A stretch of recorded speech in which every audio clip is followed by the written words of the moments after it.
السلام عليكم ورحمة الله وبركاته.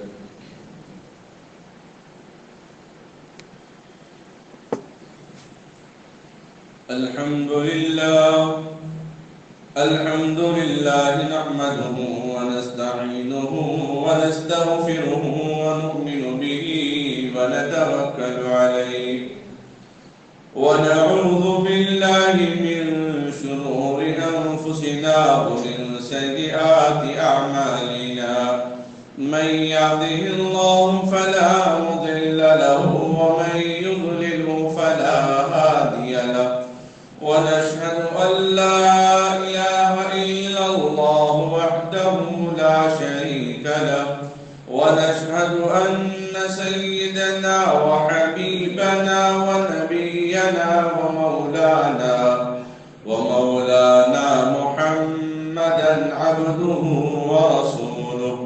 اللهم صل على محمد في أول كلامنا، اللهم صل على محمد في أوسط كلامنا، اللهم صل على محمد في آخر كلامنا، اللهم صل على محمد وعلى آله وأصحابه وأزواجه وأهل بيته أجمعين. أما بعد فأعوذ بالله من الشيطان الرجيم. بسم الله الرحمن الرحيم. وإذ أخذنا ميثاق بني إسرائيل لا تعبدون إلا الله وبالوالدين إحسانا وذي القربى واليتامى والمساكين وقولوا للناس حسنا. أما بعد فقد قال الله تبارك وتعالى في القرآن العظيم: من قال لا إله إلا الله دخل الجنة. وقال الله تبارك وتعالى في القرآن المبين: وقال النبي صلى الله عليه وسلم: العم والد، الخالة والدة. وقال عليه الصلاة والسلام: الجنة تحت أقدام الأمهات.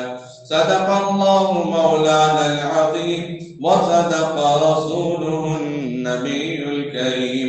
نحن على ذلك من الشاهدين لمن الشاكرين، والحمد لله رب العالمين. قابل قدر بزرگوں، عزیز نوجوان ساتھیوں، اللہ رب العزت کا بے انتہا فضل اور کرم، اس کا احسان عظیم ہوا. اللہ تبارک و تعالی نے مجھے اور آپ کو جمعہ کا مبارک اور قیمتی موقع عطا فرمایا. اللہ کا فضل، اللہ کی عنایت، اللہ کا کرم اگر نہ ہوتا تو ہم اور آپ یہاں نہ ہوتے، کسی اور مقام پہ ہوتے یا اس دنیا میں نہ ہوتے. اللہ رب العزت اپنے فضل سے ہی دنیا کے نظام کو چلا رہے ہیں، اپنے فضل سے ہی دنیا کے معاملات کو، دنیا کی زندگیوں میں انسانوں کی ضروریات کی تکمیل اللہ نے اپنے ذمہ لے رکھا ہے. جس طرح کنویں کا پانی نکالتے ہوئے کنواں خالی نہیں ہو سکتا، نیچے کے چشمے اور ذرات سے پانی ابل پڑتا ہے، اسی طرح خدا کے خزانے کبھی خالی نہیں ہوتے. اے کریم تیرے کرم سے کون سی شے ملی نہیں، اے کریم تیرے کرم سے کون سی شے ملی نہیں. جھولی ہمارے یہاں تنگ ہے، تیرے یہاں کمی نہیں. اللہ کے خزانے میں کسی چیز کی کمی نہیں ہے، لیکن بندوں کو اللہ کے خزانے حاصل کرنے کے لیے، بندوں کو اپنی حاجات طلب کرنے کے لیے، بندوں کو اپنی ضروریات کی تکمیل کے لیے، بندوں کو اپنی جائز خواہشات حاصل کرنے کے لیے اللہ نے کچھ اصول بنائے ہیں. اللہ نے کچھ قاعدے اور قانون بتائے ہیں. اگر انسان اس کے تحت زندگی گزارے گا، اگر انسان اس کے موافق زندگی گزارے گا، اگر انسان اس کے مطابق زندگی گزارے گا، اللہ رب العزت اس کے ساتھ خیر عافیت کا معاملہ فرمائیں گے. حدیث میں اللہ کے نبی علیہ السلام نے فرمایا کما تدین تدان، جیسا کرو گے ویسا بھرو گے، جیسا گمان لے کر آؤ گے اللہ کے پاس ویسا ثواب حاصل کرو گے، جیسی نیت لے کے آؤ گے ویسا پھل دیا جائے گا، جو ارادے لے آؤ گے وہ ارادے تمہارے ساتھ بھی اللہ ویسے ہی معاملہ کریں گے. جو تم خود کے لیے پسند کرتے ہو وہ دوسروں کے لیے وہی پسند کرو، جو دوسروں کے لیے پسند کرے گا اللہ تبارک و تعالیٰ اس کو بھی وہی عطا فرمائیں گے، اور دوسروں کے لیے جو اچھا سوچے گا، اچھا پسند کرے گا، اللہ اس کے لیے اس کے ساتھ بھی اچھا کریں گے، اس کے ساتھ بھی خیر اور بھلائی عافیت کے ساتھ اس کا معاملہ کریں گے. اس لیے انسان دنیا کے اندر زندگی گزارتا ہے اپنی نیت پہ. کوئی کہتا ہے اپنی کوشش پہ زندگی گزارتا ہوں، اپنی محنت پہ زندگی گزارتا ہوں، اپنی مشقت پہ زندگی گزارتا ہوں، اپنے کام پہ زندگی گزارتا ہوں. چاہے وہ کام کرے یا نماز پڑھائے یا پھر تفسیر کرے یا پھر مزدوری کرے یا ملازمت کرے، اس کی جو نیت ہوگی اللہ اس کے ساتھ وہ معاملہ عطا فرمائیں گے. اس لیے کہا انما الاعمال بالخواتیم، اعمال کا دار و مدار نیتوں پر ہے. آدمی عمل کرتا ہے، اللہ فرماتے اس کی نیت کیا ہے. دیکھو ومن احسن قولا ممن، اللہ تبارک و تعالیٰ فرماتے اچھا عمل جو لے کر آئے گا لِيَبْلُوَكُمْ أَيُّكُمْ أَحْسَنُ عَمَلًا، اکثر عملہ نہیں کہا، احسن عملہ کہا. اچھے اعمال لے آؤ تو بہتر بدلہ پاؤ گے. زیادہ عمل اللہ کو ضرورت نہیں، اللہ کسی چیز کے محتاج نہیں. آسمان کو بنایا تو جنات بھی پیدا نہیں ہوئے تھے، پھر اللہ نے کس کا سہارا لیا؟ کس کا سہارا بھی نہیں لیا، بس کہہ دیا کن تو آسمان بن گیا.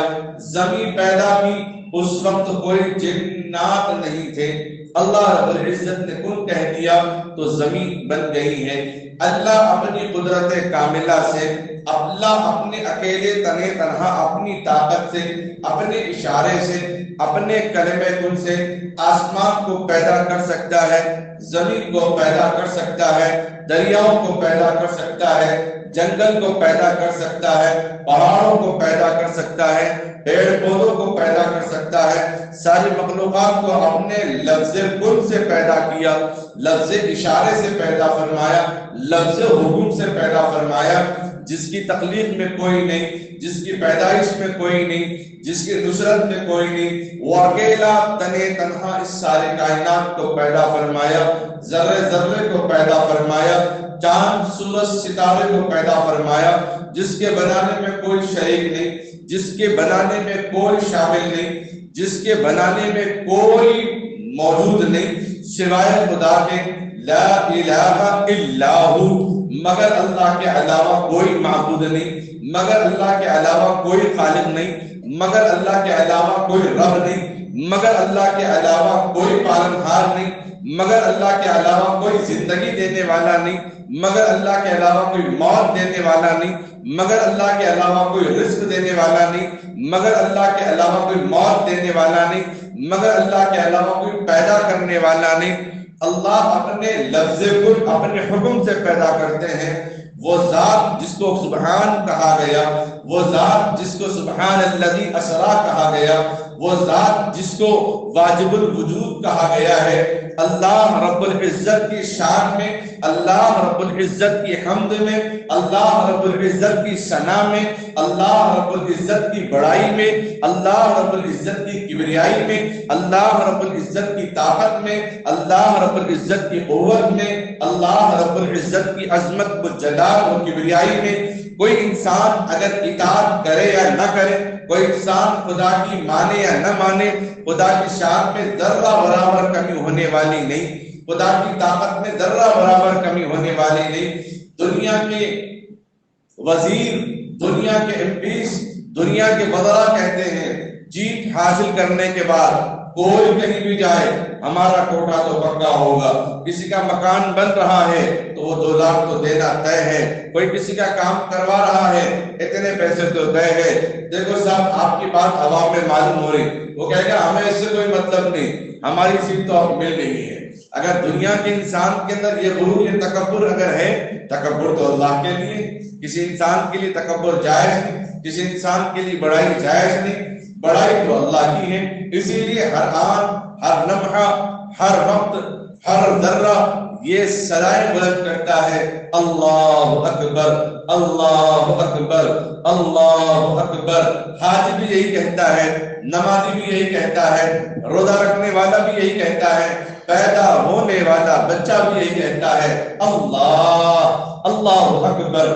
اللہ سے بڑا کوئی نہیں، اللہ کی ذات میں کوئی شریک نہیں، اللہ کے وجود میں کوئی نہیں، اللہ واجب الوجود ہے، وہ ہمیشہ سے ہے اور ہمیشہ رہنے والا ہے، اس کی طاقت میں کوئی شریک نہیں۔ وہ جس کو چاہے زندگی دے، وہ جس کو چاہے موت دے، جس کو چاہے حیات دے، جس کو چاہے عزت دے، جس کو چاہے ذلت دے۔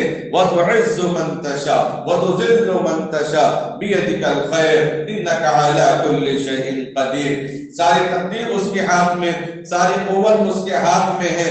اس اللہ رب العزت نے فرمایا، اے میرے بندو، اے میرے خلیفہ، اے میرے انسان، اے مومنو، اے مومنان، اگر تم میری اتباع میں رہو، میری فرمانبرداری میں رہو، تم کامیاب رہو گے۔ اگر آپ کی کوئی آفس ہے، آپ کوئی تجارت کرنے والے ہیں، آپ کی کوئی دکان ہے، کام کرنے والا آپ کے ماتحت کام کرے گا، آپ اس کو رکھیں گے۔ کام کرنے والا آپ کے ماتحت کام نہیں کرے گا، آپ اس کو نہیں رکھیں گے۔ اللہ نے انسان کو پیدا کر کے اس کی ضرورت کے لیے، اس کی حاجت کے لیے، اس کے آرام کے لیے، اس کی کامیابی کے لیے، اس کی نیند کے لیے، اس کے دن کی چین کام کے لیے، رات آرام کے لیے، دن کام کے لیے، ہوا اس کی سانس کے لیے، پانی اس کی پیاس بجھانے کے لیے، رزق اس کا پیٹ بھرنے کے لیے، آنکھیں دنیا کے نظارے کے لیے، اتنی ساری نعمتیں انسان کے لیے پیدا کر کے اللہ کہتے ہیں وَمَا خَلَقْتُ الْجِنَّ وَالْإِنسَ إِلَّا لِيَعْبُدُونَ۔ ہم نے انسان اور جنات سے صرف ایک مطالبہ کیا ہے، ہم نے ہر مطالبہ انسان کا پورا کیا۔ وہ ہم نے صبح کی تازی ہوا بھی اس کو دی ہے، ہم دوپہر کی گرمی بھی ہم اس کو دی ہے۔ اگر صبح کی ہوا کی طرح 24 گھنٹے موسم رہا، رات کی ٹھنڈک کی طرح 24 گھنٹے موسم رہا، 14 دن سارے لوگوں میں تقریباً 95% لوگ بیمار ہو جائیں گے، نزلہ زکام کا شکار ہو جائیں گے، بخار میں مبتلا ہو جائیں گے۔ نہ جانے سورج کی کرنیں، سورج کی شعاعیں نہ پڑنے کی وجہ سے نت نئے بیماریاں، نت نئے جراثیم پیدا ہو سکتے ہیں، لیکن اللہ نے سورج کو اس کام کے لیے معمور کیا، چاند کو اپنے کام پہ معمور کیا، آسمان کو اپنے کام پہ لگا دیا، ستارے سیاروں کو اپنے کام پہ لگا دیا۔ وَالنَّجْمِ إِذَا هَوَىٰ مَا ضَلَّ صَاحِبُكُمْ وَمَا غَوَىٰ۔ ایک ستارہ رات میں بھی اگر ضرورت پڑے انسان کی اپنی سواری کے لیے، اپنے سفر کی آسانی کے لیے، اپنے سفر کے گائیڈ کے لیے، اپنے سفر کے رہبر کے لیے، اس ستارے کو دیکھ کر آج بھی عرب جنگل بیابان میں چٹیت میدان سے اپنا راستہ ناپتے ہیں کہ کہاں ستارہ جا رہا ہے، ہمیں کہاں، اگر دائیں جائیں گے تو کہاں پہنچیں گے، بائیں جائیں گے تو کہاں پہنچیں گے۔ وہ ستارہ آج بھی ایک راستے سے نکلتا ہے تو دوسرے راستے تک پہنچتا ہے، درمیان میں ذرہ برابر ٹس سے مس نہیں ہوتا، نہ دائیں ہوتا نہ بائیں ہوتا۔ اس زمانے میں صحابہ جس طرح آج ہمارے شہر حیدرآباد میں مکہ مسجد کے اندر ایک چبوترا جس پہ گھڑی کا نقشہ بنا ہوا ہے، سائے سے نماز کے اوقات پہچانے جاتے ہیں، اسی طرح صحابہ اس ستارے کو دیکھ کر رات کی تاریکی میں، اندھیرے میں راستہ پہچانتے تھے کہ ملک شام کدھر آئے گا۔ ملک شام کدھر آئے گا اور یمن کا علاقہ کدھر آئے گا، مصر کا علاقہ کدھر آئے گا، فلسطین کا علاقہ کدھر آئے گا، عرب کا علاقہ کدھر آئے گا، وہ جانتے ہیں۔ اللہ فرماتے ہیں آسمان کی مخلوقات سے لے کر، ہوا کی مخلوقات سے لے کر، زمین کی مخلوقات سے لے کر، پانی کی مخلوقات سے لے کر، جنت کی مخلوقات سے لے کر، جہنم کی مخلوقات سے لے کر، عرش کی مخلوقات سے لے کر، زمین و آسمان کے درمیان، زمین و آسمان کے باہر کی مخلوقات کو لے کر، ان سارے مخلوقات کو اور انسان کی ضرورت کے لیے میں نے پیدا کیا ہے۔ اگر یقین نہیں آتا تو قرآن کریم کی آیت اٹھائیں پڑھیں، وَإِذْ قَالَ رَبُّكَ لِلْمَلَائِكَةِ إِنِّي جَاعِلٌ فِي الْأَرْضِ خَلِيفَةً۔ اللہ نے خلیفہ انسان کو کہاں بنایا؟ جنت میں بنایا تھا، عرش میں بنایا تھا۔ پھر فرشتوں سے کیا فرمایا؟ سجدہ کرو، الا ابلیس، مگر ابلیس نے سجدہ نہیں کیا۔ عرش پر جنت میں اللہ تبارک و تعالی آدم علیہ السلام کے پیچھے عظمت کے لیے سجدہ کروا رہے ہیں۔ جو نہیں مانا، اللہ کی اطاعت میں نہیں آیا، اللہ نے کہہ دیا الا ابلیس، الا ابلیس، مگر ابلیس کے۔ جب خدا کی بات مانتا تھا تو یہ عابد تھا، خدا کی بات مانتا تھا تو یہ زاہد تھا، خدا کی بات مانتا تھا تو یہ رحمان کی صفتوں والوں میں شامل تھا۔ لیکن جب اس نے اپنے پیدا کرنے والے کی بات کا انکار کیا، اپنے پیدا کرنے والی بات کو جھٹلا دیا، اللہ نے کہہ دیا یہ ابلیس میں شامل ہو گیا، یہ شیطان میں شامل ہو گیا۔ تو الارض، زمین و آسمان، اس کے اوپر اس کے نیچے جتنی مخلوقات ہیں، ان ساری مخلوقات کو اللہ نے انسان کی ضرورت کے لیے پیدا فرمایا۔ اسی لیے اللہ نے میرے اور آپ کے آقا حبیب کبریا، تاجدار مدینہ، امام الانبیاء محمد رسول اللہ صلی اللہ تعالی علیہ وسلم نے عرش معلی پر بلایا، جہاں کوئی فرشتہ نہیں، جبرائیل نہیں، کوئی مخلوق نہیں سوائے خدا رب العزت کے۔ رب العالمین ایک جگہ موجود، رحمت للعالمین ایک جگہ موجود، درمیان میں کوئی نہیں، دائیں کوئی نہیں، بائیں کوئی نہیں، اوپر کوئی نہیں، نیچے کوئی نہیں، موجود ہے تو محمد رسول اللہ موجود ہے، موجود ہے تو لا الہ الا اللہ موجود ہے، موجود ہے تو اشہد ان لا الہ الا اللہ موجود ہے، موجود ہے تو اشہد ان محمد رسول اللہ موجود ہے۔ اس کے علاوہ کوئی موجود نہیں ہے۔ اللہ رب العزت نے انسان کو وہ مقام دیا، وہ مرتبہ دیا اور کہہ دیا جب تک میری اطاعت میں ہے تو تیری شان ہے، میری اطاعت میں ہے تیری عظمت ہے، میری اطاعت میں ہے تو تیری بڑائی ہے، میری اطاعت میں ہے تو قابل قبول ہے۔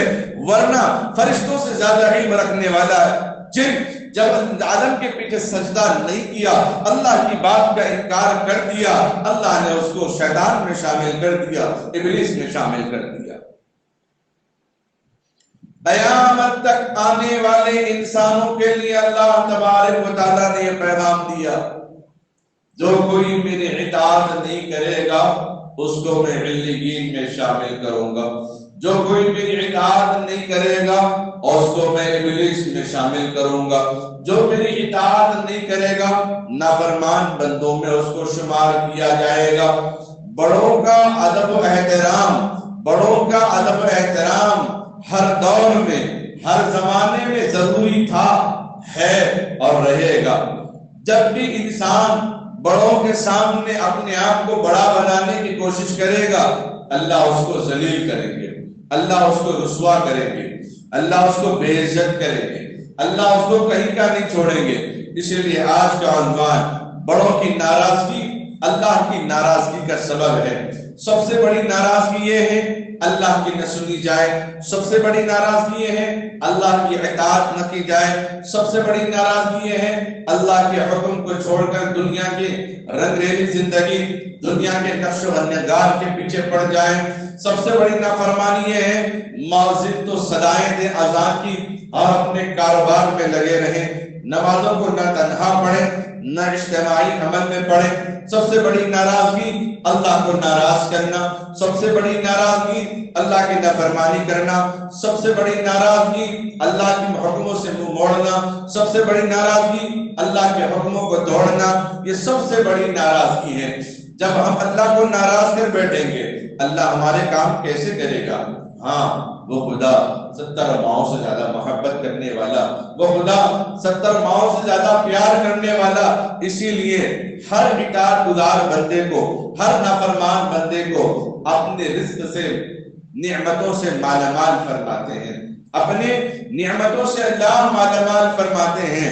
ماں بھی اپنے دل کے اندر اپنے بچے کی ناراضگی رکھتی ہے، لیکن جب کھلانے پلانے کی باری آئے تو دل کھول کر کھلاتی ہے، دل کھول کر پلاتی ہے، چاہے بچہ کتنا ستائے، کچی نیند میں ماں اٹھ کر اس کی بھوک اور پیاس کو بجھاتی ہے۔ اگر ایک ممتا کی ممتا یہ ہے، ایک ماں کی ممتا اگر یہ عالم ہے، ایک ماں کا پیار اگر اتنا درد بھرا ہے، اللہ فرماتے ہیں میں 70 ماؤں سے زیادہ محبت کرنے والا ہوں۔ تو سب سے بڑی بات، سب سے اہم بات یہ ہے کہ میری زندگی جو دنیا میں گزر رہی ہے، اس زندگی میں، اس دنیا میں، اس دن میں، اس رات میں، اس تجارت میں، اس کاروبار میں، اس ملازمت میں، اس کمائی میں، اس آمدنی میں، اس تربیت میں، اس گھر کے زندگی میں مجھ سے اللہ کسی عمل سے ناراض تو نہیں، مجھ سے اللہ کی نافرمانی تو نہیں ہو رہی ہے، مجھ سے اللہ کے احکام کی خلاف ورزی زندگی تو نہیں گزر رہی ہے۔ اگر نہیں گزر رہی ہے، ٹھنڈی سانس لیں، الحمدللہ کہیں، اللہ کا شکر ادا کریں، 2 رکعت شکرانے کی نماز ادا کر لیں، درود شریف پڑھیں۔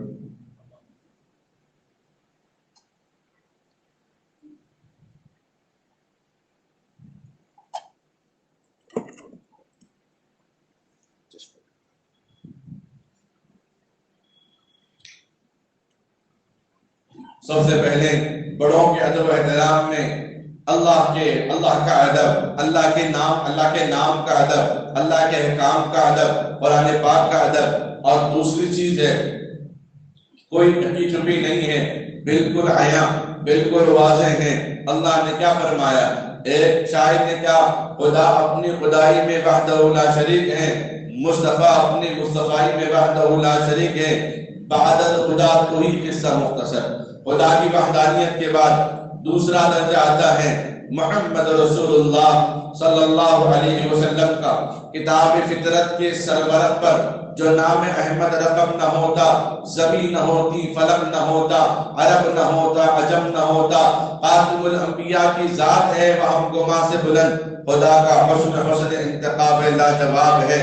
جس ہستی کے صدقے اللہ نے مجھے اور آپ کو بہترین امت قرار دیا، جس ہستی کے صدقے اللہ نے مجھے اور آپ کو بہترین مسلمان قرار دیا، جس ہستی کے صدقے اللہ نے مجھے اور آپ کو بہترین جماعت قرار دیا ہے، اللہ کی اطاعت کے بعد، اللہ کے حکم کے بعد محمد رسول اللہ صلی اللہ علیہ وسلم کی اطاعت کی باری آتی ہے۔ اللہ رب العزت قرآن میں فرماتے ہیں یا ایھا الذین آمنوا اطیعوا اللہ واطیعوا الرسول۔ اللہ کی اطاعت کے بعد محمد رسول اللہ صلی اللہ علیہ وسلم کی اطاعت بندوں پر واجب ہے، بندوں پر فرض ہے، بندوں پر ضروری ہے۔ اس لیے کلمہ بھی مکمل نہیں ہوتا۔ خدا کی وحدانیت کے بعد اللہ تبارک و تعالیٰ نے محمد رسول اللہ صلی اللہ علیہ وسلم کا انتخاب فرمایا ہے، اور نبی علیہ السلام کو اللہ نے دنیا میں بھیجا۔ قال قد كان لكم في رسول الله اسوة حسنة۔ ہم نے نبی علیہ السلام کی زندگی کو امت کے لیے بہترین نمونہ بنا کر بھیجا، لیکن ہم نے اپنا نمونہ، اپنا آئیڈیل، اپنی مثال زندگی اخبار میں چھپنے والے کپڑوں پر بنایا، اخبار میں چھپنے والے ایڈورٹائز کو بنا لیا، اخبار میں چھپنے والے نمونوں کو، جن کے لباس کو ہم نے اپنا لیا ہے، اور ٹیلی ویژن پہ دکھانے والے، سیریلوں پہ دکھانے والے، فلموں پہ دکھانے والے ڈرامے باز کپڑوں کو ہم نے اپنا لیا۔ ان کا طریقہ، ان کا کولگیٹ، ان کا اسپرے، ان کی فلاں چیزیں، ان کے صابن ہمیں پسند آتے ہیں، لیکن نبی کی سنت کھجور ہمیں پسند نہیں۔ ان کے برش ہمیں پسند آتے ہیں، لیکن نبی کی سنت مسواک ہمیں پسند نہیں۔ ان کے سڑی ہوئی چیزیں، گوری چمڑی، انگریز کے ننگا ناچ کرنے والوں کے پروڈکٹ ہمیں پسند آتے ہیں۔ محمد رسول اللہ کا طریقہ ہمیں نوجوانوں کو پسند نہیں آتا۔ اللہ تبارک و تعالی اس امت کا بھلا کیسے کریں گے، اس امت کے ساتھ خیر کیسے کریں گے، اس امت کے ساتھ عافیت کا معاملہ کیسے کریں گے۔ نبی علیہ السلام نے جو زندگی گزار کر امت کو سبق دیا، امت کو سلیقہ دیا، امت کو طریقہ دیا، بہترین اولاد عطا فرمائی، بہترین شاگرد عطا فرمائے، بہترین صحابہ عطا فرمایا، بہترین باپ کی شکل میں ایک نمونہ بنا کر آپ دنیا کے اندر امت کو بتایا، بہترین بھائی کا کردار آپ نے ادا کیا، بہترین شوہر کا کردار آپ نے ادا کیا۔ آپ علیہ السلام کے بحیثیت ایک بیٹا ہونے کے، بحیثیت ایک بھتیجا ہونے کے، اپنے چچا کے لیے کوئی چیز کی کمی نہیں کی، بہترین شوہر ہونے کے اپنے بیویوں کے لیے کبھی کوئی چیز کی کمی نہیں کی، بہترین باپ ہونے کے کسی کے لیے کوئی چیز کمی نہیں کی، بہترین امیر ہونے کے کسی کے لیے کوئی چیز کی کمی نہیں کی، بہترین معلم ہونے کے کسی کو کوئی چیز ادب کا ادھوری تعلیم نہیں دی، بہترین امام اور وقت کے نبی ہونے کے کوئی حق کو نہیں چھوڑا، سارے امت کو یہاں تک کہ اپنوں اور بیگانوں اور جانوروں تک کے حقوق بتا کر اللہ کے نبی علیہ السلام نے امت پر احسان فرمایا ہے۔ سب سے بڑی اطاعت، سب سے پہلی اطاعت اللہ کی، اور دوسرا گویا کہ نمونہ ایک مثال اللہ تبارک و تعالیٰ نے ایک طرز زندگی ہمارے بندگی گزارنے کے لیے محمد رسول اللہ صلی اللہ علیہ وسلم کے طریقے کو اللہ تبارک و تعالیٰ نے بتا دیا ہے۔ اب ان دونوں کی اطاعت کے بعد، اللہ اور اس کے رسول کی اطاعت کے بعد باری آتی ہے اللہ رب العزت نے کیا ارشاد فرمایا۔ اللہ رب العزت نے فرمایا وَإِذَا أَخَذْنَا مِيثَاقَ بَنِي إِسْرَائِيلَ لَا تَعْبُدُونَ إِلَّا اللَّهَ وَبِالْوَالِدَيْنِ إِحْسَانًا وَذِي الْقُرْبَى وَالْيَتَامَى وَالْمَسَاكِينِ وَقُولُوا لِلنَّاسِ حُسْنًا۔ اللہ بنی اسرائیل کی نعمتوں کا ذکر کرتے ہوئے فرماتے ہیں، اے میرے بندو، میرے علاوہ کسی کی عبادت نہ کرنا، میرے علاوہ اپنا ماتھا کسی کے سامنے نہ دیکھنا، میرے علاوہ کسی کے سامنے نہ جھکنا، میرے علاوہ کسی کے سامنے عاجزی نہ کرنا۔ اس کے بعد اللہ فرماتے والدین کا احسان ماننا، والدین کا شکر گزار ماننا، والدین کی خدمات کو، ان کی نعمتوں کو، ان کی محنتوں کو، ان کی قربانیوں کو فراموش نہ کرنا، بلکہ ان کے احسان کو رکھنا، ان کے لیے دعائے مغفرت کرنا، ان کے لیے دعائے رحمت کرنا۔ قرآن میں بنی اسرائیل میں اللہ فرماتے ہیں وَقُلْ رَبِّ ارْحَمْهُمَا كَمَا رَبَّيَانِي صَغِيرًا۔ فرمایا اپنے ماں باپ کے لیے اس طرح دعا کرنے کا قرآن نے حکم دیا، جس طرح سورہ فاتحہ میں حکم دیا اللہ سے دعا کرنا ہے تو ایسے دعا کرنا، الحمدللہ رب العالمین۔ اے اللہ آپ تمام تعریفوں کے حقدار بھی آپ ہیں، تمام عالم کو پیدا کرنے والے بھی آپ ہیں، تمام نظام کو چلانے والے بھی آپ ہیں۔ الرحمن الرحیم، بہت بڑے مہربان، نہایت رحم کرنے والے ہیں۔ مالک یوم الدین، جو روز جزا کے مالک ہیں۔ پہلے اللہ کی بڑائی بیان کی گئی، اس کے بعد کیا کہا دعا میں؟ سب سے پہلا عنوان دعا مانگنا ہے تو پہلے اللہ کی تعریف کرو، اللہ کی خوبی بیان کرو، اللہ کی بڑائی بیان کرو، اللہ کی حمد ثنا کرو۔ اس کے بعد پھر کہا گیا ایاک نعبد و ایاک نستعین، اے اللہ ہم تیری عبادت کرتے ہیں، تجھ سے ہی مدد مانگتے ہیں، تیرے علاوہ کسی سے مدد نہیں مانگتے، نصرت نہیں مانگتے، مطلب تیرے علاوہ کوئی ہمارا مددگار نہیں ہے۔ گویا اللہ تبارک و تعالیٰ کو ہم تاکیدن کہہ رہے ہیں نا، تو ہی ہے، تو ہی ہے۔ اہدنا الصراط المستقیم، اے اللہ ہم کو سیدھے راستے پر چلا۔ صراط الذین انعمت علیہم، جن پر تو نے انعام نازل فرمایا، ایسے لوگ جو دنیا میں تیرا انعام لے کر گئے ہیں، جن پر تیری رحمتیں، تیری برکتیں، تیری سلامتیاں نازل ہوتی ہیں، جن کے اوپر نازل ہوئی، اور حشاش بشار موت کو اپنے سینے سے لگا کر جو لوگ گئے ہیں، اے اللہ ایسی زندگی ہم کو عطا فرما۔ غیر المغضوب علیہم ولا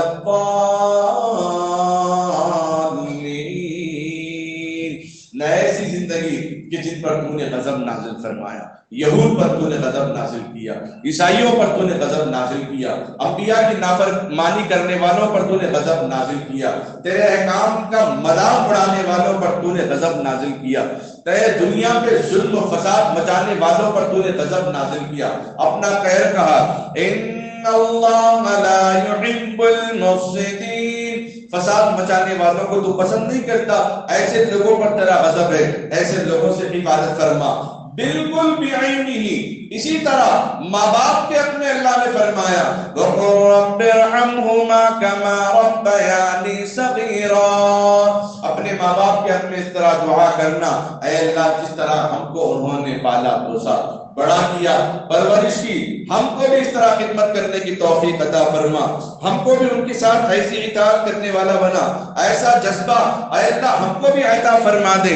اللہ نے باضابطہ حکم دیا دعا کرنے کا کہ والدین کے حق میں دعا کرنا، والدین کے حق میں دعا کرنا، والدین کی صحت کے لیے دعا کرنا، ان کی خدمت کے لیے دعا کرنا، اپنے آپ کو پیش کرنے کے لیے دعا کرنا۔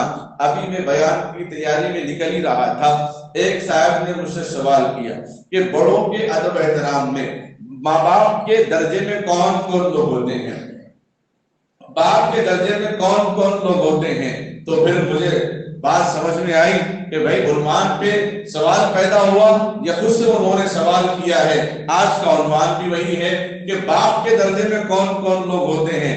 سب سے پہلی بات تو اللہ تبارک و تعالیٰ نے دنیا کے اندر خدا و رسول کے بعد ہر انسان کے لیے جو درجہ، جو مقام، جو مرتبہ دیا ہے وہ اس کے اپنے باپ کو اللہ تبارک و تعالیٰ نے وہ مقام عطا فرمایا ہے۔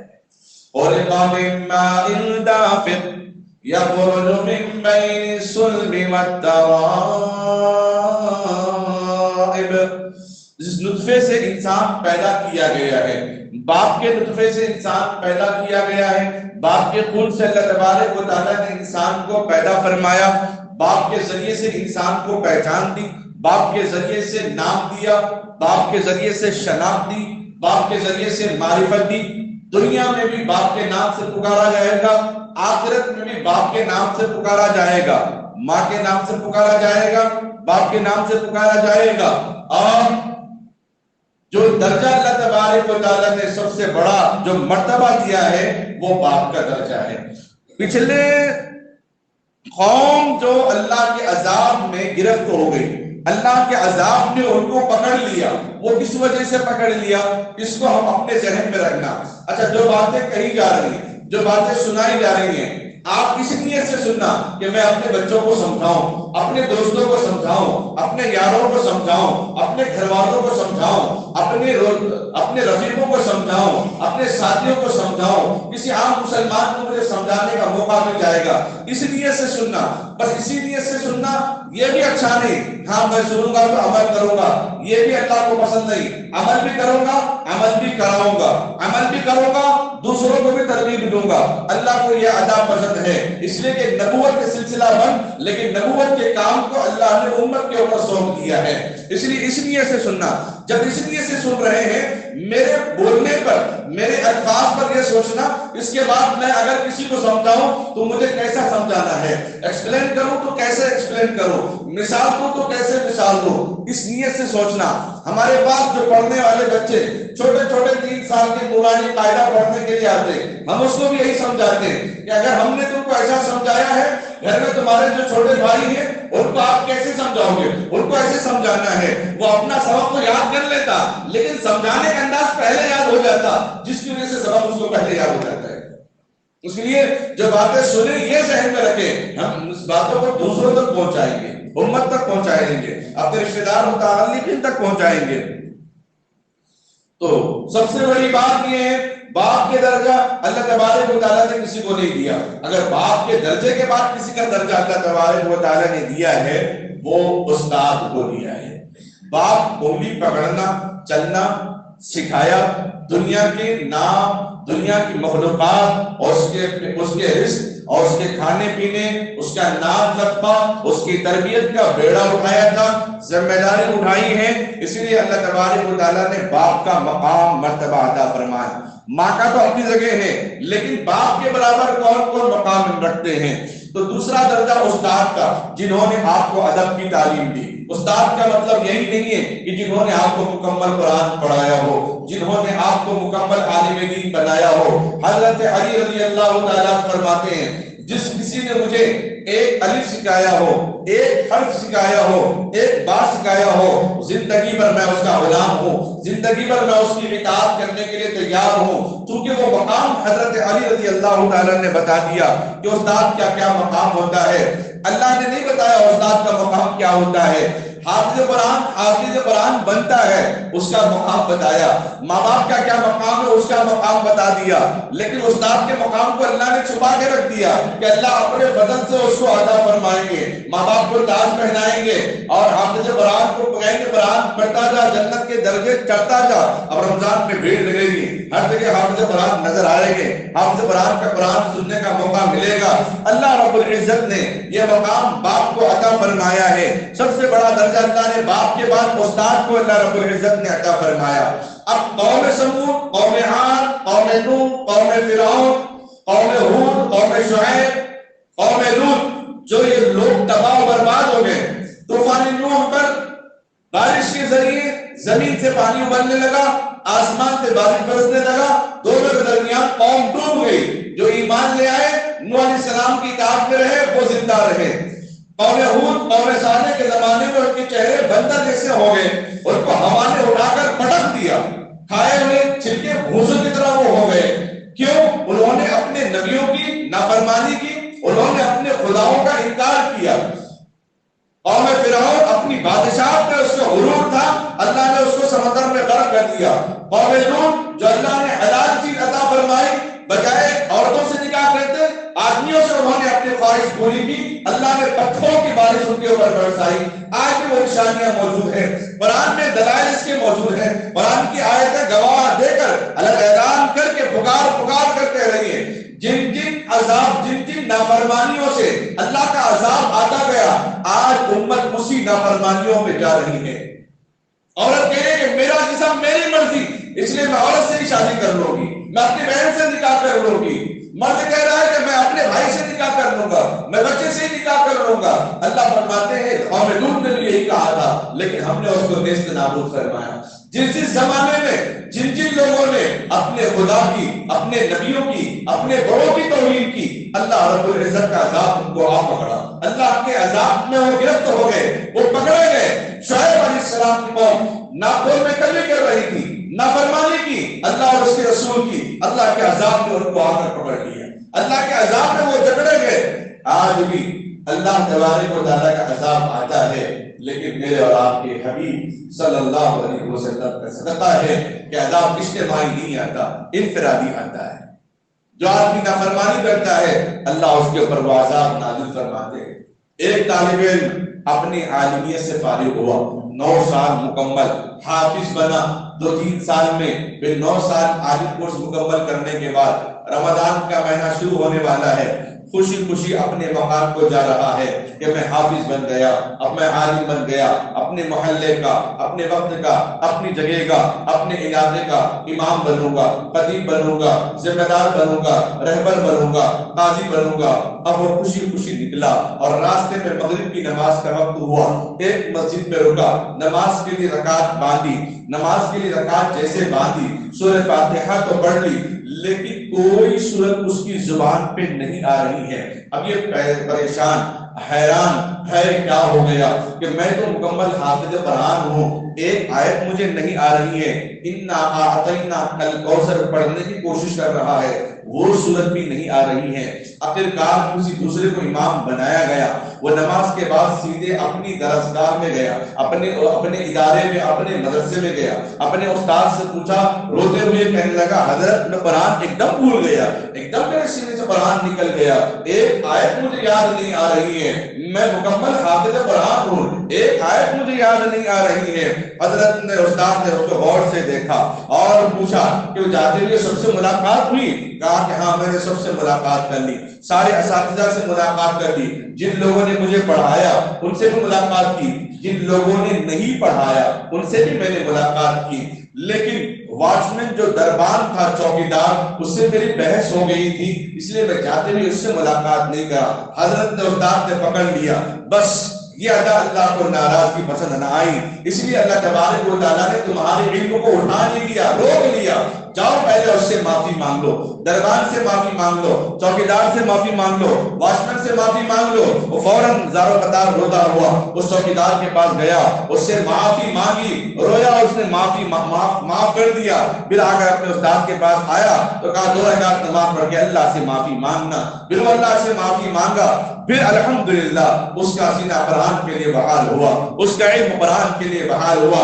خدا کا ایک کرشمہ اللہ تبارک و تعالیٰ نے ایک کرامت بتا دی ہے دنیا والوں کو. جو اپنے بڑوں کی بے ادبی کرے گا اللہ تبارک و تعالیٰ اس کو اپنی نعمتوں سے چھین لیں گے. اگر ایک عالم، اگر ایک حافظ، اگر ایک دربان کی ذرا سی خاموشی اختیار کر کے چلا گیا، اللہ تبارک و تعالیٰ نے اس کے علم کو روک لیا. پھر ان نوجوانوں کا کیا ہوگا جو اپنے ماں باپ کا ادب و احترام نہیں کرتے؟ ان نوجوانوں کا کیا ہوگا جو اپنے بڑوں کا ادب و احترام نہیں کرتے، اپنے استادوں کا ادب و احترام نہیں کرتے؟ اور کالج اور یونیورسٹی میں تو حالت بہت بدتر ہو گئی ہے. اپنے استاد، اپنے لیکچرر، اپنے استاد، اپنے پڑھانے والے ٹیچرز کی حالت تو بہت خراب کر کے انہوں نے رکھ دی ہے.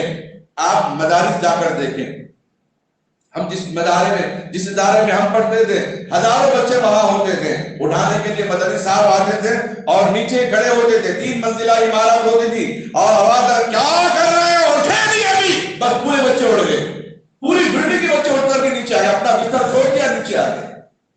آج بھی بڑے بڑے جلسے ہوتے ہیں، نگرانی کرنے کے لیے ایک استاد کی آواز کافی ہے، پورے کے سمجھ جاتے ہیں. جا کے ترانے میں کھڑے ہو کر دیکھیے، نماز میں جا کر دیکھیے، بچے جب کھانا کھا رہے ہوتے جب جا کر دیکھیے، ایک استاد پورے ادارے کو سنبھالنے کے لیے کافی ہو جاتا ہے. میں خود بھی کہتا ہوں اپنے ادارے میں جتنے بچے آرام کرتے ہیں ہمارے پاس مدرسے میں، کسی کو ہاتھ لگا کے نہیں اٹھاتا. اور کئی بچے درمیان میں کبھی کبھی میں بلاتا ہوں پوچھنا، بس اتنا کہتا ہوں السلام علیکم، تو اٹھ کے بیٹھ جاتے ہیں، بس اٹھ کے بیٹھ گئے. اطاعت کا جذبہ اپنی اولاد میں پیدا کرنا.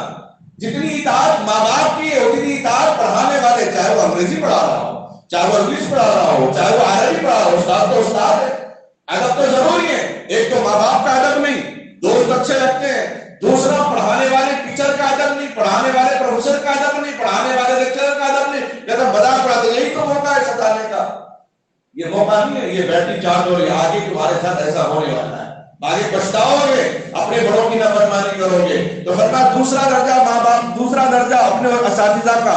جس کسی نے آپ کو ادب کی تعلیم کی، چاہے وہ دنیا کے ادب کی تعلیم ہو، چاہے وہ دنیا کا ہنر ہو، چاہے وہ کار چلانا سکھا رہا ہو، کار بنانا سکھا رہا ہو، لوہے کا کاروبار کرنا آپ کو سکھا رہا ہو، کیا قلم پکڑنا آپ کو سکھا رہا ہو. اور تیسرا درجہ اس کا ہے جس لڑکی کا ہاتھ آپ کو دیا گیا نکاح میں، اس کا باپ یعنی سسرا، وہ بھی باپ کے درجے میں. کتنی بدتمیزیاں کرتے ہیں. نکاح کے بعد تیرے باپ دہیج کیا، اگر وہ کہتے تمہارے ابا کیا دے، ہمارے بابا میں جاتی تم ختم، دنادن شروع ہو گئے. جبکہ حدیث میں اللہ کے نبی نے فرمایا خسر بھی باپ کے درجے میں. جتنا ادب اپنے باپ کا نام لینے پر لیا جاتا ہے، اتنا ادب اپنی بیوی کے باپ کے نام لینے میں بھی ادب و احترام کرنا چاہیے. وقت کی تنگامنی بات کو آگے بڑھاتا ہوں. اور پھر آگے اللہ کے نبی علیہ السلام نے فرمایا العم والد الخالۃ والدہ. خالہ کا مرتبہ ماں کے برابر، چچا کا مرتبہ بھی باپ کے برابر. 4 چیزوں کو ذہن رکھ لے. خدا کا مقام، نبی علیہ السلام کا ادب و احترام، اس کو چھوڑیں گے تو دنیا کی زندگی خیر و عافیت نہیں. اور خصوصاً ان 4 لوگوں کی بے ادبی کریں گے اللہ کو برداشت نہیں. اللہ تعالیٰ اپنی نافرمانی پر چاہے دنیا میں عذاب دے یا آخرت میں عذاب دے، وہ اللہ کی مرضی ہے. لیکن ان 4 لوگوں کی بے ادبی کرے گا، اپنے بڑوں کی بے ادبی کرے گا، اللہ دنیا میں بھی اس کو قہر نازل کریں گے. آخرت میں تو بڑے دردناک عذاب ہے ہی ہے، آخرت میں دردناک عذاب ہے ہی ہے. ایک ماں باپ کا جنہوں نے ان کو پالا پوسا بڑا کیا، اگر پالا پوسا بڑا بھی نہیں کیا، صرف انہوں نے پیدا کیا، تب بھی وہی حق ماں باپ کا ہوتا ہے. کہتے ہیں کہ ماں باپ غصہ کرتے ہیں، اتنے سال کھلایا پلایا، تھوڑی دیر ماں باپ کی نصیحت سن میں کیا جانے کا ہے. ماں باپ ہے، باپ اپنا حق سمجھ کے بیٹے کو سمجھا رہا ہے، کسی غیر کو کیوں سمجھائے گا. تھوڑی دیر سن لے، بعد میں کہتے ہیں اگر غلطی باپ کی ہے درخواست لکھ کے دے دیں باپ کو. پھر باپ کو سمجھتے کہ ہاں کرے گا، ہاں میں نے اس کو غلط کہا ہے. اور ماں باپ کو بھی چاہیے کہ اپنے بچوں کو جب نصیحت کرے ڈانٹے تو غیروں کے سامنے نہ کرے، رشتے داروں کے سامنے نہ ڈانٹے، نہ مارے بالکل بھی۔ اور دوسرا، آپ اپنے پڑھانے والوں کا، اپنا ہنر سکھانے والوں کا، چاہے دکان میں آپ کو ہنر سکھاتے ہو، کاروبار میں آپ کو ہنر سکھاتے ہو، تعلیم میں آپ کے لیے قابلیت بناتے ہو، جس کسی کے بھی آپ کو ماہر بنایا وہ آپ کا استاد ہے، اس کا ادب و احترام کرنا ضروری ہے۔ یہ نہیں کہ کام سیکھے، دکان کھول لیے اور کمپیئر کرے، دیکھو ان سے میں اچھا چلا کے سکھاؤں گا، بتاؤں گا، ان سے بھی اچھی بڑی دکان لگا کے دکھاؤں گا، نہیں، یہ تباہی کی طرف جا رہا ہے۔ تیسرا، جس لڑکی سے نکاح ہوا اس کے باپ کا مقام اور اس کا ادب و احترام اتنا ہی ضروری ہے جتنا اپنے باپ کا ادب و احترام کرتا ہے۔ اور چوتھا، وہ خالہ اور وہ چچا، وہ دایا جو اللہ کے نبی علیہ السلام نے باپ کا درجہ قرار دیا ہے، ان کا بھی ادب و احترام۔ البتہ ہر جگہ ہم جہاں بھی ہوں، جس علاقے میں، محلے میں، مسجد میں، اپنے بڑی عمر کے لوگ، اپنے تجربے میں بڑے لوگ جو ہوتے ہیں، ان کا ادب و احترام کر کے انسان سکون عافیت کی زندگی گزار سکتا ہے۔ اس کے علاوہ کوئی سکون عافیت کی زندگی نہیں گزار سکتا ہے۔ کوئی نماز کے دوران میں امام صاحب رکوع میں ہے، وہ پہلے سجدہ کر لے تو بعد میں رکوع کر لوں گا تو نماز نہیں ہوتی۔ یہاں اطاعت قبول نہیں ہے تو نماز نہیں ہے، وہاں بھی اپنے بڑوں کی تابع داری نہیں ہے تو زندگی آگے چین و سکون کی نہیں ہے۔ اس لیے ہر حال میں، چاہے بڑے لکھے ہو یا نہ ہو، ان کی تجربے کار باتیں، ان کی نصیحت باتیں ہمارے لیے، آنے والی نسلوں کے لیے بڑے فائدہ مند ہوتی ہیں۔ اسی لیے اس بات کا خاص خیال رکھیں۔ ابھی تو عنوان شروع کر رہا تھا، باتیں بہت ساری ہیں، درمیان وقت میں انشاءاللہ ان باتوں کو بتاؤں گا۔ اللہ سے دعا ہے اللہ ہم سب کو کہنے سننے سے زیادہ عمل کرنے کی سعادت نصیب فرماوے۔ الہی رونق اسلام کا سامہ پیدا کر، الہی رونق اسلام کا سامہ پیدا کر، دلوں میں مومنوں کے الفت ایمان پیدا کر، آمین وآخر دعوانا الحمدللہ رب العالمین۔ جو حضرات سنتیں نہیں پڑھ لیں وہ سنتیں ادا کریں۔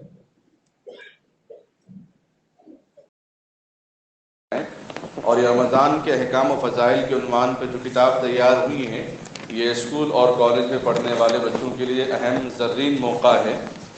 رمضان کوئز کے نام پہ ایک ایگزام ہونے والا ہے جس میں ملٹیپل چوائس سوالات بھی ہوں گے۔ اس کے اندر رمضان کے دوسرے اتوار کو شہر حیدرآباد، ادارہ مدینۃ العلوم، نیو ملک پیٹ، آسمان گڑھ پہ ہوگا۔ الحمدللہ 100 سے زائد بچوں نے ابھی تک داخلہ لیا ہے۔ وقت کم ہے، صرف 100 روپے ایڈمیشن فیس ہے، کتاب اس کے ساتھ فری ہیں۔ اپنے بچوں کے لیے، نوجوان بچوں اور بچیوں کے لیے، دونوں کے لیے علیحدہ تعلیم کا نظم ہے، اور زوم فری کلاسز رہیں گے اس کے اندر۔ جب بھی ہالیڈیز رہیں گے ہفتہ اتوار کے، اس موقع پر خواتین کے لیے الگ معلمات کا نظم ہے، اور مرد حضرات کے لیے علماء کا نظم ہے پڑھانے کے لیے۔ اس کی کوئی الگ فیس وغیرہ نہیں ہے، بس کتاب لے تھوڑی سی تیاری کریں تاکہ ہمارے نوجوان بچوں اور بچیوں کو رمضان گزارنے کا طریقہ معلوم ہو جائے، چونکہ فضیلت والا، اہم برکت والا، سعادتوں والا، نعمتوں والا مہینہ ہے۔ اس مہینے سے محروم نہ ہو جائیں۔ آپ حضرات فارم فل اپ کر کے یہیں محسن صاحب یا امام صاحب کو بھی دے سکتے ہیں، یا جناب عارف صاحب ماشاءاللہ مستقل یہیں بیٹھے رہتے ہیں، ان کے پاس بھی آپ حضرات جمع کر سکتے ہیں۔ لیکن اس میں ضرور اپنے بچوں کو داخلہ دلائیں، اس کے ذریعے سے رمضان کے احکام و فضائل کی باتیں بچوں کو معلوم ہو جائیں گی۔ سوالات بھی بہت آسان ہیں، مشکل سوالات نہیں ہیں، بس عمل کے متعلق سے ہیں، اس لیے رمضان کے مہینے میں رکھا گیا کہ عمل بھی ہوتا رہے، اور اس واقعے سے بچے امتحان بھی لکھیں گے تو انشاءاللہ کامیاب ہوں گا۔ اور شہر کھمم کے اندر رمضان کے پہلے اتوار کو ہے، اور شہر حیدرآباد میں رمضان کے دوسرے اتوار کو ہے، جہاں پہ لڑکیوں کے لیے، لڑکوں کے لیے علیحدہ امتحان گاہیں ہیں، لیکن جگہ ایک ہی جگہ ہے، لیکن پردے کے ساتھ الگ الگ نظم ہے۔ اس لیے خصوصی طور پہ خصوصاً نوجوانوں سے میں گزارش کرتا ہوں اس میں موقع دیجیے۔ انشاءاللہ اس بہانے سے رمضان کے معلومات معلوم ہو جائیں گے، قرآن کے فضائل معلوم ہوں گے، روزے کے مسائل معلوم ہو جائیں گے، تراویح و تہجد کے مسائل معلوم ہو جائیں گے۔ اس لیے بڑا اہم موقع ہے۔ اگر علم کا ذرا حصہ بھی اگر ہمارے اندر آ گیا تو یہ ہماری کامیابی کے لیے نجات ہے، فائدہ ہے۔ تو جاتے ہوئے ضرور یہ فارم حاصل کریں۔ مؤذن صاحب باہر کھڑے ہیں، ان کے پاس کتابیں بھی موجود ہیں۔ آپ رمضان میں بہترین تحفہ دوسروں کو بھی کتابیں دے سکتے ہیں، ہدیۃً، یہ ثواب جاریہ ہو جاتا ہے۔ مسجدوں میں بھی رکھا ہے، یا جہاں پہ بچے پڑھ رہے ہیں مکتب میں، وہاں پہ بھی تعلیم کے لیے دیں، کیونکہ یہ کتاب الحمدللہ پیوستہ رمضان عملی مشق کے ساتھ 3 اشروں کے متعلق عنوان پر کتاب لکھی گئی ہے۔ اس لیے اس بات کا خاص خیال رکھیں، اور رمضان کوئز میں بھی اس بات کا خاص خیال کیا گیا، کیونکہ مدارس کے بچے تو الحمدللہ دینی ماحول میں ہیں، لیکن اسکول اور کالج میں پڑھنے والے بچوں کے لیے ماحول تھوڑا سا کم ملتا ہے، اور اس بہانے سے ان کے اندر علم میں اضافہ ہوتا ہے۔ ایک کتاب کے ذریعے سے بہت سارے معلومات ہو جائیں گے، 10 ابواب ہیں، 10 عنوانات ہیں، آسان ہو جائے گا۔ اس لیے اس بات کا خاص خیال کرتے ہوئے اپنے بچوں یا رشتہ داروں میں جو ہیں یا پڑوسی میں ہیں، اس میں ضرور حصہ دیں۔ یہ اہم موقع ہے، اس موقع کو ہاتھ سے جانے نہ دیں۔ یہ خاص کالج اور اسکول میں پڑھنے والے لڑکوں اور لڑکیوں کے لیے پروگرام بنایا گیا ہے۔ ہر سال الحمدللہ ادارہ مدینہ العلوم کی جانب سے یہ پروگرام منعقد ہوتا ہے۔ گزشتہ دینیات کوئز کے سلسلے میں ہوا تھا، بہت کامیاب رہا۔ اس مرتبہ رمضان کوئز کے سلسلے میں ہے، اس میں ضرور حصہ لیں۔ اللہ تعالی ہم سب کے علم کو، محنتوں کو، عمل کو قبول فرمائے۔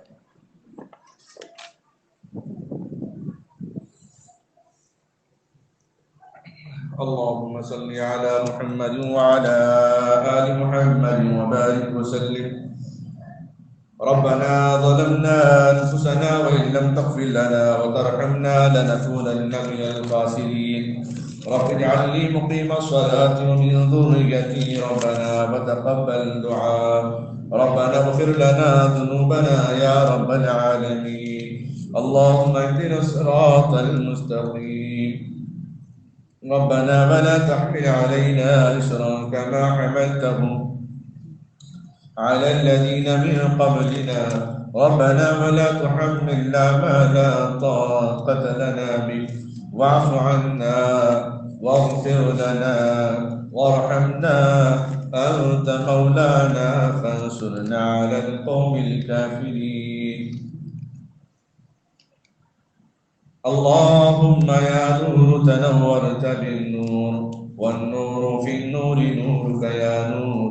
اللهم بارك علينا وادفع عنا بلاءنا يا رؤوف لبيك وأكرم لبيك، وادخلنا الجنة مع الأبرار يا عزيز يا غفار۔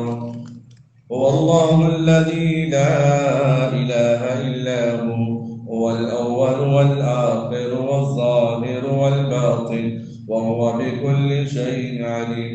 اللهم صل على محمد وعلى آل محمد كما صليت على إبراهيم وعلى آل إبراهيم إنك حميد مجيد۔ اے اللہ ہم سب کے گناہوں کو معاف فرما۔ اے اللہ گناہ معاف نہیں ہوں گے تو توبہ قبول نہیں ہوگی، گناہ معاف ہوں گے تو توبہ قبول ہوگی۔ ہر ذرے ذرے گناہوں کو معاف فرما، چاہے دن کے اجالے میں کیے ہوں یا رات کے اندھیرے میں کیے ہوں، اجتماعی کیے ہوں یا انفرادی کیے ہوں۔ اے اللہ گناہوں کو معاف فرما، خطاؤں سے درگزر فرما، عافیت کا، کرم کا معاملہ فرما دے۔ اے اللہ ہم سب کو تیری وحدانیت پہ چلنے والا بنا، نبی صلی اللہ علیہ وسلم کی اطاعت پر زندگی گزارنے والا بنا۔ اے اللہ صحابہ کے جیسے زندگی گزارنے والا بنا، صحابہ جیسا ایمان ہمارے اندر عطا فرما۔ تابعین، طبع تابعین، اہل اللہ نے جو علم و جو تقوی حاصل کیا ہے، وہ علم بعمل وہ تقوی ہم سب کو عطا فرما دے۔ اے اللہ ہم سب کو اپنے بڑوں کا ادب احترام کرنے والا بنا، والدین کا خدمت گزار بنا۔ اے اللہ اپنے بڑے، اپنے رشتہ داروں میں، اے اللہ جن کی بیویاں ہیں ان کے والد کا بھی وہی مقام جو اپنے والد کا مقام ہے، ان کا ادب احترام کرنے والا بنا۔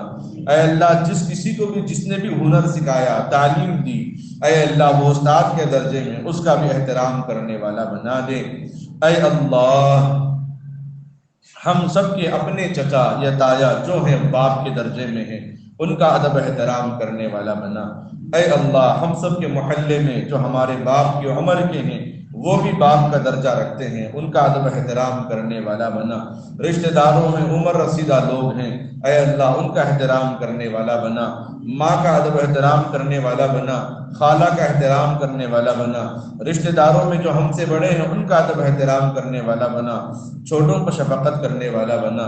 اے اللہ چھوٹوں سے پیار کرنے والا بنا، ان کا ادب کرنے والا بنا۔ اے اللہ ان کی عمر کا لحاظ کرنے والا بنا، خصوصاً اے اللہ ہمارے بڑوں کی اے اللہ رائے مشورے کے مطابق زندگی گزارنے والا بنا۔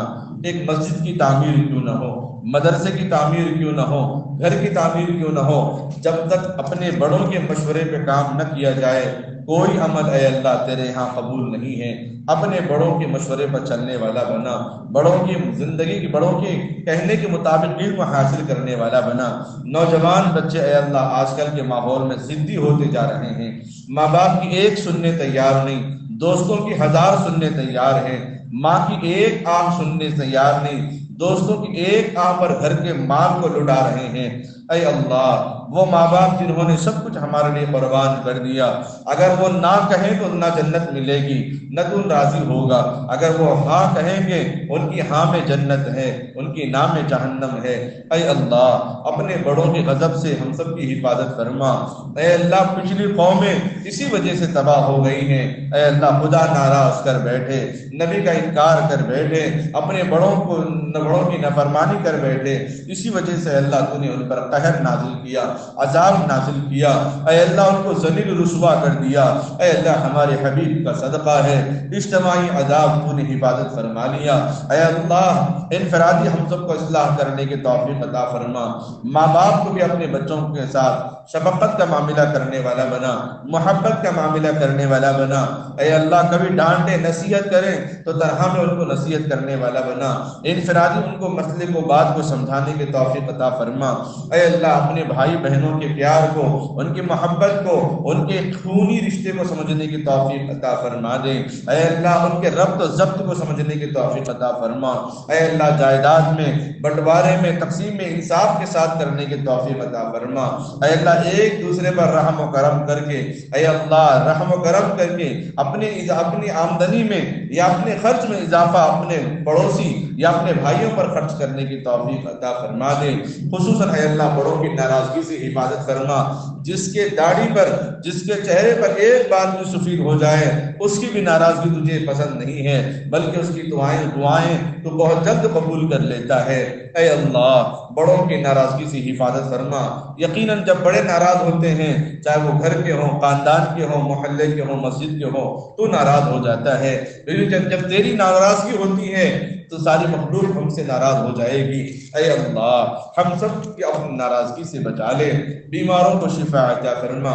خصوصاً اے اللہ محمد اشتیاق علی، محبش فاطمہ، افشا فاطمہ، محمد عبد الوحید، خیر النساء صالحہ پروین، ولی محمد، تاج النساء بیگم، محمد فہد نادیہ بیگم، سید عنایت اللہ، محمد فرقان، محمد افضل، ملیحہ، محمد سلطان، محمد سلیم، محمد انور الدین کو صحت و عافیت تندرستی عطا فرما۔ اے اللہ افسر بیگم، مشتری بیگم، محمد ازیان، محمد صالح، محمد عبداللہ جابری، نفیسہ خاتون، ناظرہ بیگم، آمنہ فاطمہ کو اے اللہ صحت و عافیت تندرستی عطا فرما، شفاء کلیہ عطا فرما۔ عقیل بیابانی صاحب کو صحت و عافیت تندرستی عطا فرما۔ اے اللہ عبدالرزاق صاحب کے اہلیہ کو صحت و عافیت تندرستی عطا فرما، مرحومین کی مغفرت فرما، خصوصاً الحاج شرف الدین صاحب کے درجات کو بلند فرما، جعفر صاحب، نجیب اللہ، زین العابدین، عصمت النساء، محمد عبد الوحید، نصیب سلطانہ، عبد الباری صاحب، عبد الرزاق صاحب، عبد الشکور، حسنہ فاطمہ کو اے اللہ ان سب کی مغفرت فرما۔ اے اللہ امجد صاحب کی مغفرت فرما۔ اے اللہ قاسم صاحب، سجاد صاحب کی مغفرت فرما۔ اے اللہ جو مرحومین جتنے گزرے ہیں، اے اللہ ہم میں جو رشتہ دار ہیں مسجد میں بیٹھے، جن کے متعلقین ماں باپ، بھائی بہن یا ان کے رشتہ دار یا ان کے دوست احباب جو مرحومین ہیں، ان سب کی نام بنام مغفرت فرما۔ اے اللہ جتنے حضرات بیٹھے ہیں ان کے رشتہ داروں متعلقین میں ان کے ماں باپ جو بیمار ہیں، اے اللہ دوست احباب جو بیمار ہیں ان سب کو شفاء کاملہ عاجلہ مستمرہ دائمہ صادقہ نصیب فرما۔ اے اللہ جو مانگا اسے بھی عطا فرما، جو مانگنے سے رہ گیا اسے بھی عطا فرما۔ جن جن لوگوں نے دعاؤں کے لیے کہا ہو یا لکھا ہو یا ان کا ہم پر حق ہو، ان سب کو اپنے مقصد میں کامیابی عطا فرما۔ اے اللہ خصوصاً مسلم ممالکوں کی حفاظت فرما۔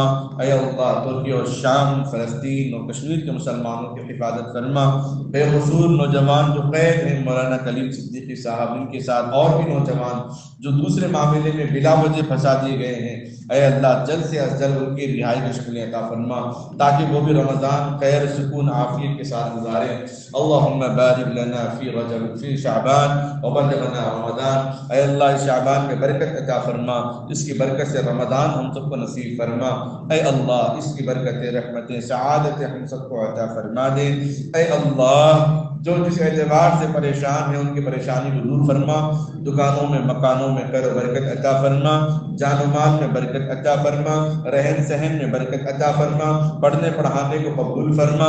اے اللہ حافظ قرآن کو باعمل حافظ قرآن بنا، عالم دین کو باعمل عالم دین بنا، نوجوانوں کو اے اللہ حلال روزی کی توفیق عطا فرما، اے اللہ اپنے ہنر میں حلال روزی تلاش کرنے کی توفیق عطا فرما، دینی مساجد مدارس مکاتب خانقاہوں کو آباد فرما، خصوصاً اس مسجد کی حفاظت فرما، اس مسجد کی خدمت اور حفاظت کرنے والوں کے گھروں کو ان کی جان مال عزت آبرو کی حفاظت فرما۔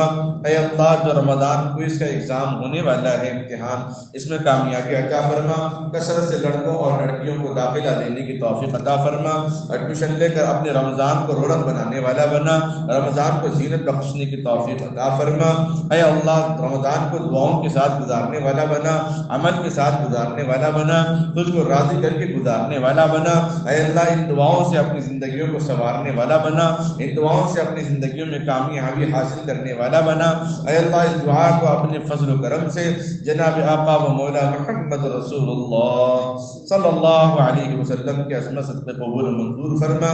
وصلی اللہ تعالی علی خیر خلقہ محمد وعلى آله وأصحابه وأزواجه وأهل بيته أجمعين برحمتك يا أرحم الراحمين، والحمد لله رب العالمين۔